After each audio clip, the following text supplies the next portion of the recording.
Hello mga loves! Kumusta po kayo? Hotdog naman po palang niluto ni Mama na pang-almusal po namin kaninang umaga.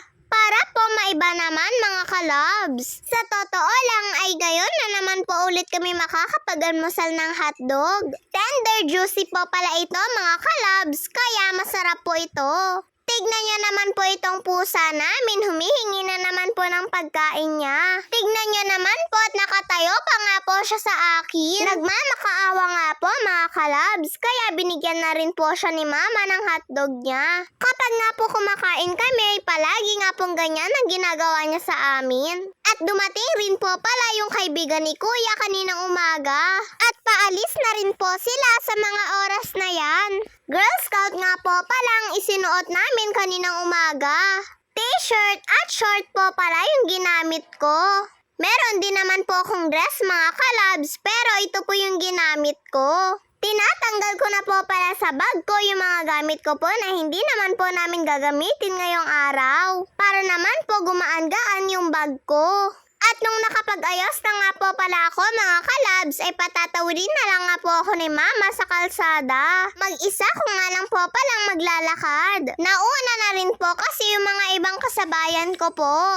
Pagkatawid po pala sa akin ni Mama, ay tinawag niya po pala ako dahil aayusin niya daw po yung lagayan ng tubigan ko. At dahil hindi po kami uuwi ng tanghali, ay magdadala po pala si Mama ng baon ko sa school. Eto po palang fried chicken, pati po pritong talong ang pinabaon sa akin ni Mama. Eto po kasi yung sinabi ko po kay Mama na ipabaon niya po sa akin. At nung naluto na po pala ito ni Mama, ay inihanda niya na rin po pala ito sa baunan ko. Dito po pala sa school mga kalabs ay madami po kaming activities na ginawa. Nagtanim po pala kami ng mga gulay at nagbunot ng damo. Tapos eto na nga po mga kalabs, may palaro pa nga pong pinagawa yung mga guro sa amin. Sobrang nag-enjoy po pala kami ngayong araw mga kalabs. Dahil parang naglaro nga lang po ang ginawa namin. At nung tinatawag nga po ako ni Mama, ay lumapit po pala ako sa kanya dahil ibibigay niya po sa akin yung baon ko. Pero sabi ko po sa kanya ay dalhin niya na lang po itong baon ko sa room para po ilagay niya na lang po sa bag ko. Hindi po kasi ako pwedeng umalis dito mga kalabs dahil hindi pa po tapos yung mga activities na ginagawa namin. Nakikijoin po pala kaming lahat dito mga kalabs. Eto po palang laro namin ay in and out. Kung sino nga po yung magkakamali ay siya po yung ma-out. Sa totoo lang ay out na nga po kami dito pero nakikijoin na nga lang po kami. Pagdating naman po pala ng tanghali mga kalabs ay pumunta po yung mga magulang sa school.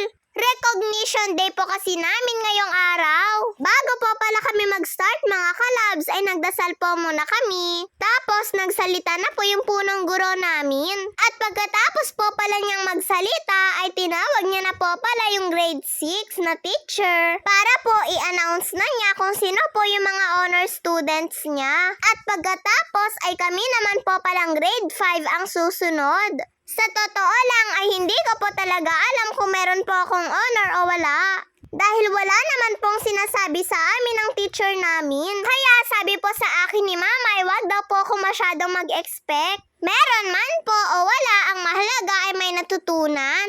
Yun po pala palagi ang sinasabi sa akin nila Papa. Medyo kinakabahan na nga po ako dyan mga kalabs dahil 5 lang daw po ang nakapasok sa honor. Sa ngayon ay alphabetical na po pala ngayon ang pagtawag sa may mga honor.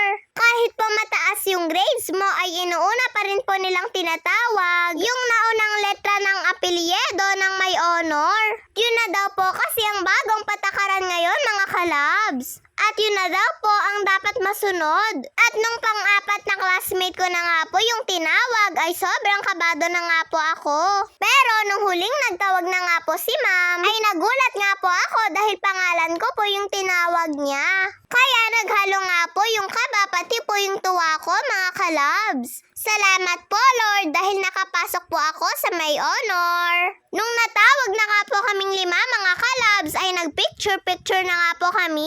Pagkatapos ay bumaba na po kami dahil yung susunod naman pong aakyat ay yung mga grade 4. Binigay ko po pala kay Mama ito pong certificate ko dahil wala po akong bag. At nung natapos na nga po yung recognition namin mga kalabs ay tinawag na nga po ako ni Mama para po makauwi na kami. Sabi nga po ni Mama ay kunin ko na daw po yung bag ko sa room dahil mag-attendance lang daw po siya. Pero pagkarating ko nga po sa room mga kalabs ay naglinis po pala muna kami ng mga kaklase ko. Cleaners po kasi kami ngayong araw. At para po malinis na po itong loob ng room bago po kami umuwi. Pero yung iba nga po naming kasama ay nauna na nga pong umuwi. Kaya pagkatapos po naming naglinis mga kalabs, eto nga po't pauwi na rin po kami.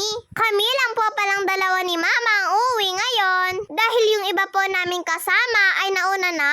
Habang naglalakad po pala kami ay binubuksan ko na nga po itong juice dahil bigla po akong nauhaw. Binili ko po pala ito mga kalabs. Yun lang po mga kalabs. Maraming salamat po sa panonood nyo. Mag-iingat po kayo palagi. God bless to all. Bye-bye po.